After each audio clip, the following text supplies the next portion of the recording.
பண்பாட்டு பண்கலை பண்பாட்டுக் கழகம் இம்மாதம் நடாத்திய பேச்சு போட்டியில் அதிகள் பிரிவில் 7 போட்டியாளர் பங்கு பெற்றினார்கள். அவர்களுக்கு எமது பாராட்டுகள். அவர்களுள் முதலாவது இடத்தை தட்டி கொண்டவர் கோபிஷன் வினோதரூபன். திருக்குறள் என்ற தலைப்பில் பேச வருகிறார் கோபிஷன் வினோதரூபன். அமைதியுடன் கேட்போமே.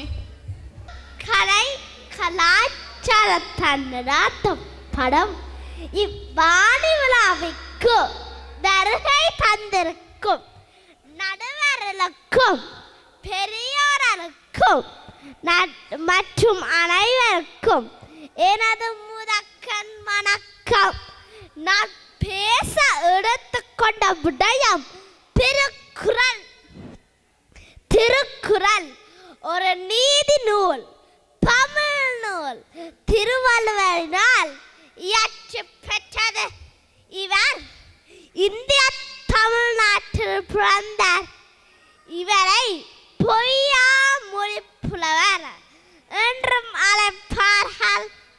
திருக்குறளை 3 பிரிவுகளாக காண்கிறோம். முதல் பிரிவு அறத்துப்பால், 2வது பொருட்பால், 3வது இன்பத்துப்பாலாகும். உலகில் பல்பிற மொழிகளில் திருக்குறள் மொழிபெயர்க்கப்பட்டுள்ளது. இதற்கு உலகில் நிறைந்த வரவேற்புள்ளது. நாம் எல்லோரும் திருக்குறளை கற்போம். அதன் மூலம் நல் அறிவினை பெறுவோம்.